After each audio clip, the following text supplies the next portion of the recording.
Samantha told me about it on our third date. We were sitting on her couch watching a movie when I leaned in for a kiss. She blocked me with her hand, her expression suddenly serious. "There's something you need to know," she said. My heart sank. Here it comes, the whole spiel about not being ready for a relationship. But it wasn't that. Instead, her next words took me completely off guard. "I have a removable face." I blinked. "You have a what now?"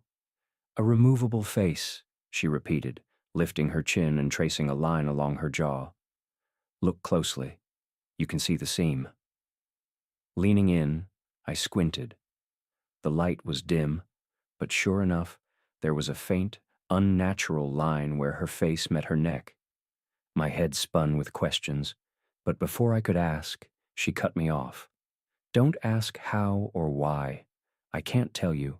I'm sharing this because I like you, and I want us to take the next step. But there's one rule. When I take my face off to clean it, you must never look at my real face. Ever." "Okay," I said, unsure of how else to respond. "Not a problem." Samantha stood, smoothing her shirt. "Good. Now, I'm going to the bathroom. Take some time to think about what I just told you. If you're still here when I come out, that's great. If you leave, I'll understand." She walked into her bedroom and closed the bathroom door behind her. I sat frozen on the couch, my mind racing. Was this some kind of joke? A delusion? Or could it actually be true? And if it was true, what did it mean? I pictured a raw, skinless face, muscle, sinew, and bone, grotesque and exposed. Could I love her if that's what she looked like underneath? But wasn't that what we all were beneath the surface? Just muscle and blood and bone? When she emerged from the bathroom, I was still there. She smiled, and in that moment, I knew I was in love. Our relationship blossomed. We moved in together and eventually decided to get married. For the most part, life with Samantha was normal. She was smart, funny, kind, and her face, artificial or not, was beautiful. In the right light, though, the seam was visible, a faint reminder of the secret she carried. Every night she'd retreat to the bathroom to clean the inside of her face. Sometimes it took an hour, sometimes longer. I never saw her real face. I never broke the rule. But the curiosity never left me. What was underneath? Burn scars? A birth defect? Something worse? I asked her about it once early on. "You know I don't care what's under there, right? You can trust me." Her expression softened, but her answer was the same. "You know you can't see it. You know I can't tell you about it." Years later, I told my best friend Chris about Samantha's removable face. It was just the two of us, standing on the cliffs of Big Sur at sunrise after a night of heavy drinking. At first, he laughed, thinking it was a joke. But when he realized I was serious, his curiosity flared. "What's underneath?" he asked. "Doesn't it drive you nuts not knowing?" "Of course it does," I admitted. But she made me promise not to look. That's love, man. Chris smirked. "I'd have to look.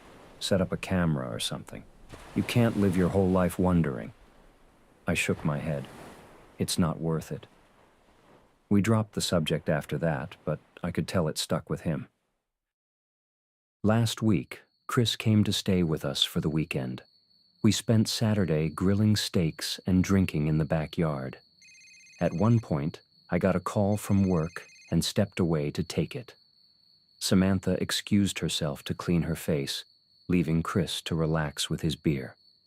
15 minutes later, I heard screaming, horrible, blood-curdling screams. I dropped the phone and ran inside. Chris stumbled out of the bathroom, blood streaming from his eyes. He held a bent paperclip in one hand and was stabbing it into his own face, shouting incoherently. Samantha's voice came from the bathroom, frantic and raw. "Don't come in!" she screamed. "I don't have my face on! Call an ambulance! He looked! Oh God, he looked!" The sight of Chris's bloodied face and his incomprehensible babbling turned my stomach. I wanted to run to Samantha, to comfort her, but I couldn't bring myself to cross the bathroom threshold. Instead, I turned and ran for my phone. Chris is now in a psychiatric hospital, blind and nearly catatonic. The doctors say his state might be temporary, but they don't know the truth. I told the paramedics he had taken psychedelic mushrooms and fallen into psychosis. Who would believe the real story? And if they did, what would they do? Demand to see Samantha's face? I couldn't let that happen. Samantha has been a shadow of herself since the incident. Her face never fits quite right anymore, and the smell of decay has begun to linger. She spends more time alone, and when I try to reassure her that she isn't to blame, she only shakes her head. "I need time," she says, her voice hollow. "You don't understand. It is my fault." I try to be strong for her, but deep down, despite everything that's happened, I can't stop wondering about the face beneath the mask. What could be so terrible that one look drives people insane? I know I can never look, but love, no matter how strong, doesn't kill curiosity. And so, another tale from the Reddit abyss draws to a close, but remember, the shadows never truly fade. They're simply waiting for the next story. Subscribe now and join us in the darkness. Because you never know. The next tale could be yours.